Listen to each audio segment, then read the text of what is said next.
Oh, Spencer here, coming at you with another figure of it all. Today we've got the one we have been waiting for the much anticipated. Finally got round to Build-A-Figure Rhino. Quite happy with this little BAF art here. Take an homage from the Shortmas Prime. I do quite like these. I'm digging these quite a lot. So, what do we think of this character? Rhino's cool. I've always enjoyed Rhino, enjoyed reading Rhino. Love the Ultimate Rhino. I really think they did something amazing there. And in the Ultimate Spider-Man game, it was brilliant.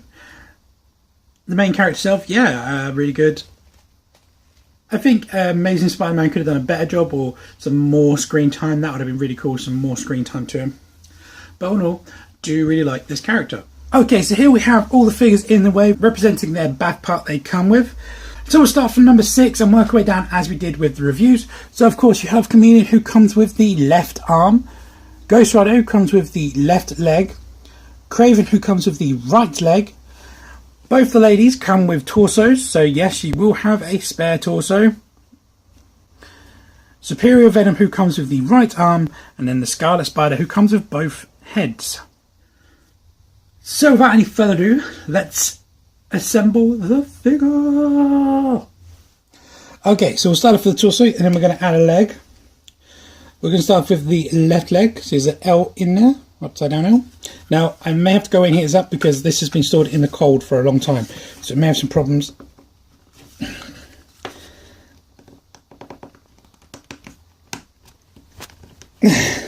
No, I think that's gone on alright. Next leg. Oh, that popped a lot better. Okay, as I suspected. There we go. And then we'll go for the right arm. Oh, that was nice. And then the left arm with a hair. And the head. Oh!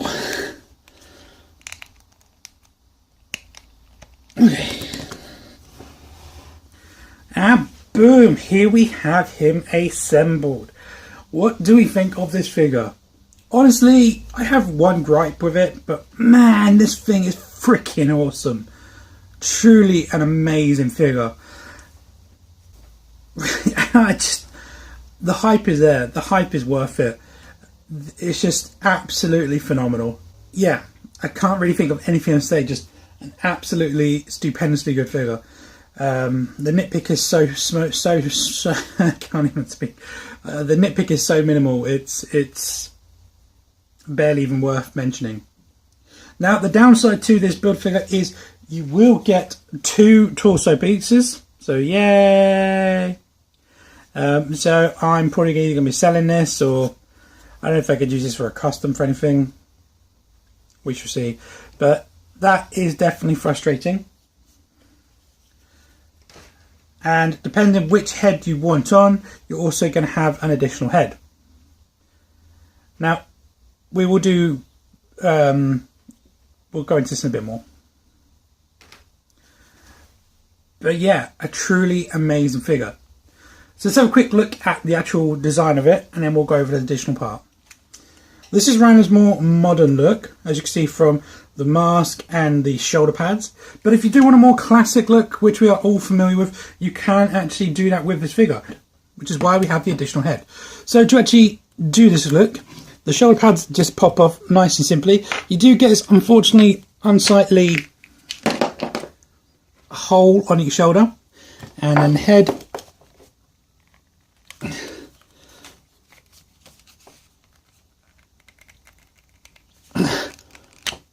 really in there. Problem is, there's not much to grab. And there you have a more classic Rhino look. Now, the downside to this is, of course, that face. Dear God, that face. Hey, you guys! Wow, look at that face. I mean, while it is cool to have a classic face to him, why didn't they just keep him with the same expression as this one? I don't know which one I'm going to go for. I really do like the classic look, but I also like the additional armour. So I don't know. And that face looks like he's a completely demented psychopath, which I guess is kind of accurate. But while we are zoomed in, let's have a close-up look at those details. Now, I don't know how well it's coming over, but there is actually some slight like dry brushing over the whole figure. Almost like a very, very pale brown. That is coming over just about, I think. But it is really, really nice. The sculpt is just phenomenal. Just found out these shoulder pads have an LR in it.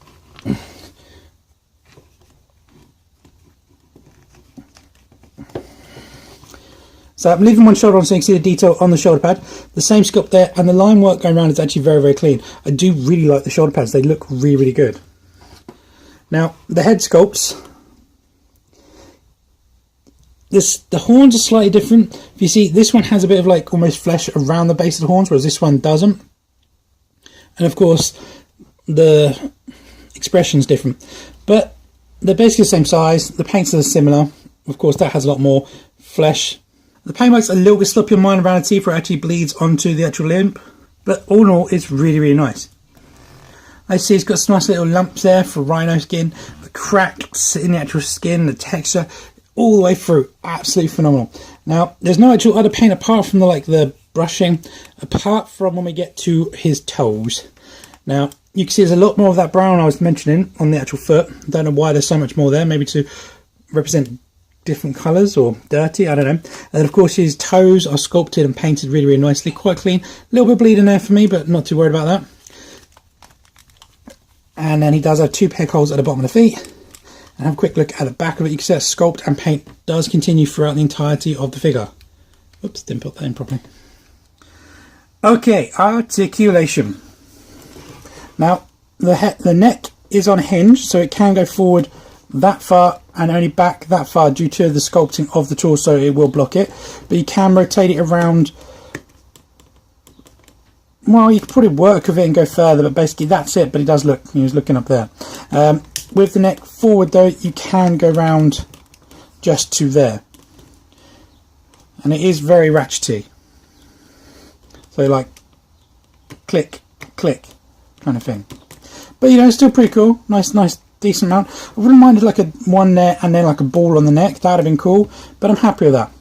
So for the shoulders, they can both go around 360 degrees, nice and ratchety. Now this one, due to that armour, you can work with it and get it out to about there. Without the armour, you can go there. So I prefer this freedom, but I do really like this look. It's grown on me a lot. There's a bicep rotation there, not hindered by the armour at all, 360 degrees. And then there is a single bend in the elbow, but it's really super stiff. But it's about 90 degrees, so I'm pretty happy with that. His arms do a little bit stumpy there. We have a wrist rotation of 360 degrees there, and you can hinge down that much and up that much. Super tight. He has an ab crunch now. Annoyingly, it's a little bit loose, so I do not like that. But it does have a click forward one and no back, so you only really get the one, and then there's kind of like this wobble in between. So I am disappointed in that. Has a waist cut, 360 degrees. It's a little bit ratchety, not massively. T-cut hips, so with this leg all the way forward and this leg all the way back, that is his Spartan, and that is his split. Up thigh rotation, which is hidden quite nicely. The sculpt is jagged, I'll say, so if it depending, you might catch it on the actual bar. I can't think what it's called, the bar going across into the actual hip, but you know, really not that massive. Really super stiff knee articulation. Now this is my main problem with this figure. That knee is horrible, absolutely horrible. I don't know if I might cut the kneecap and put it up there, but then I don't think it's going to make it any better. Just, oh, absolutely horrible.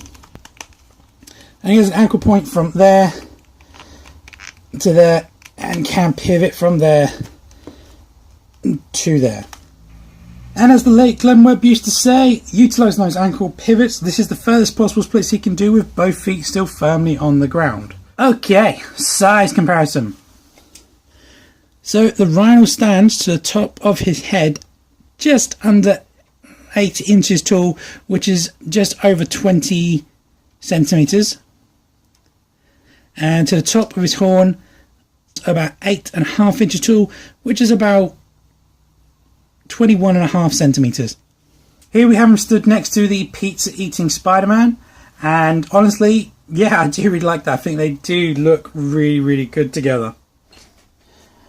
Here we have some size comparisons for you. We have the Kid Nova for a teenage male body, Wolverine for the short-ass ears, White Tiger for the teenage female body, Jewel for the adult female body, Bucky Cap for the average adult male body, Genisville for the bulkier male body, Hyperion for a bulky male body, and then Colossus for a colossal male body. Okay, so here we have against the biggest characters that I currently own. Man, this is insane. Barely get these guys on my desk.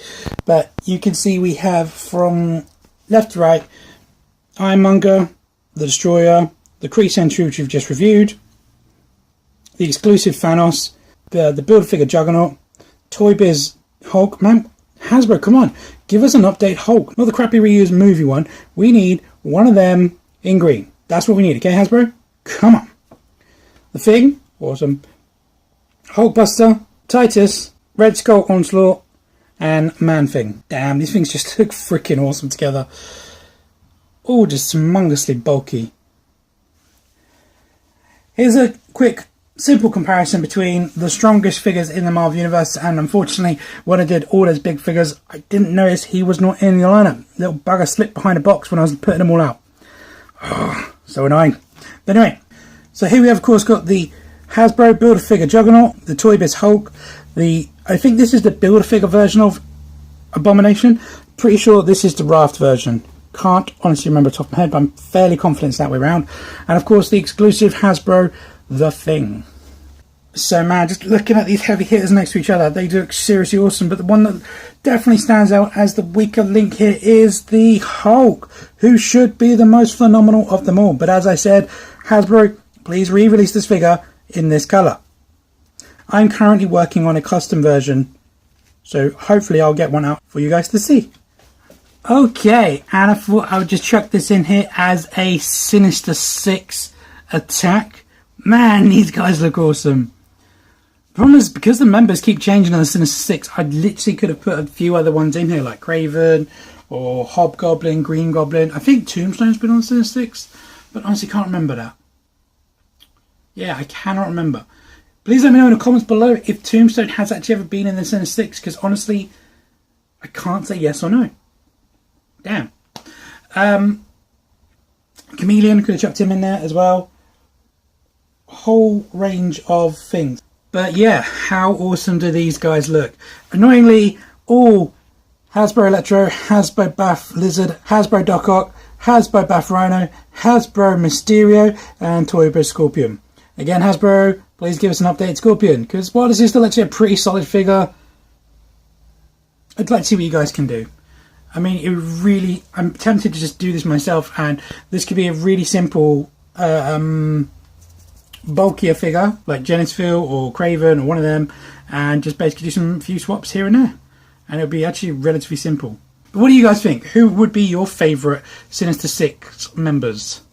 Okay, final thoughts. What do we think of this figure? Well, firstly, I literally just put him in his pose and just went plonk and he stood. Didn't have to tweak anything. He just, yeah, he stood. So that makes me happy. And he's just literally in a charging pose. Suppose we could actually go crunch one more. Maybe get that head down a bit more, like that. Okay, that does look really cool. What about if we get the arms back and try that? I might have to rotate that a bit more, lean that way a bit more.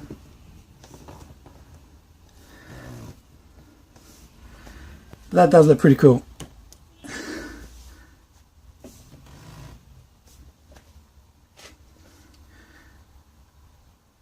Honestly, would I recommend this figure? Yeah, he is an amazing build figure. The sculpt work is phenomenal. The paint apps, while there is minimal, it does cover the entirety of the figure, so that is really, really nice.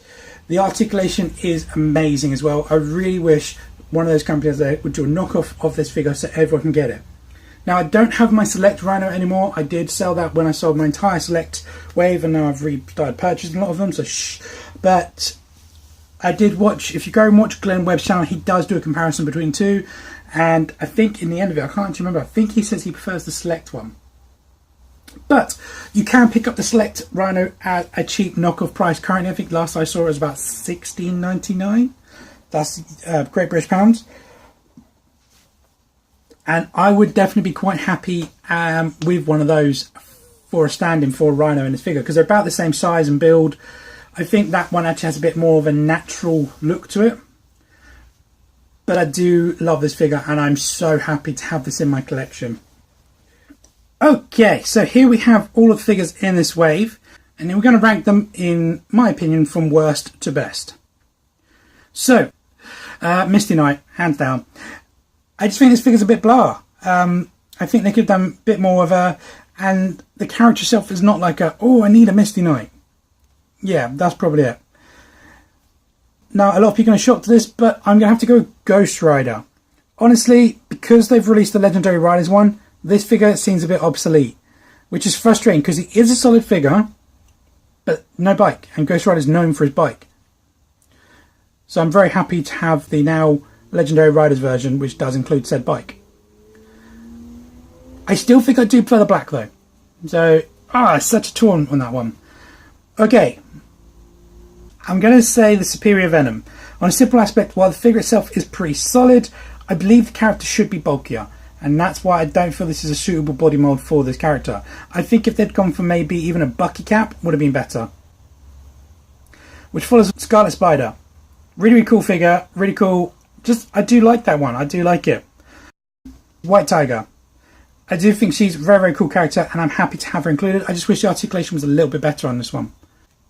Chameleon. Simple fact is, Hasbro's not released another figure like this with so many different accessories. So I do think this was a great buy, and I get the hype of why people want that figure. Craven, because he is a very solid figure, and I do really like him. And I think this is a great representation of him in a more modern look. I do wish he had trousers going all the way down, so I may end up sculpting over top of that. But that's basically my only real nitpick with that guy. And of course, number one is the BAF. This is the reason I brought this whole wave. I could have pretty much lived without all of these characters, but I wanted this figure. And I'm so happy to have it in my collection. You have no idea how much I've been wanting this character, or this figure. But, was this wave worth the price I paid? No. In short, I definitely overpaid for this wave, and I'm not happy about that. But, you know, sometimes you have to bite the bullet and you have to take or pay that extra if you really do want that one figure in your collection. I've always struggled to make that decision because I never really want to overpay for a figure. I always want to pay what I feel is a just amount. And that's why I don't even like paying Hasbro's full price. I feel that they let them fall down quite a lot, and they try and scrape by with what as minimalistic as they could possibly get. Which is why I'm happy to pay NECA's full price, because NECA put their time, they put their effort, they put detail. If they just increase their quality of their products a little bit better to make less breakages, NECA could charge a lot more than what they do. So, that is my review. I think all in all, I do prefer this look for the character. I don't like the mask look, but I do like the facial expression on this one. Over the insanity of, ah! Yeah, I don't like that. I definitely do wish he had a more neutral head, or even they came with like 4 heads, so you could have that option to choose screaming masks, neutral mask, neutral open mask, screaming open mask, you know. But it is what it is. So, and I do like the shoulder pads, I like the additional armour, I like the girth for this figure. I think it's a very bulky and solid figure, and that's what I do really like. Now, if I do get a Marvel Select Rhino again, which I am contemplating doing because I had an idea to use it for a custom, then I might do a quick, sneaky, simple comparison on the aesthetics of this figure alone. So if I do, you guys will be notified. But anyway, guys, as I said, that is my review. I hope you did like this video. I am so thankful to be done with this wave, because I've been wanting to do this and it's taken me so long, and I've never done a wave like this where it's been so infuriatingly eager to do a figure. But stay tuned for my next video, we may have some other things to review, but you'll have to stay tuned for that. Thanks for watching, guys, and I want to catch you in that next video. See ya!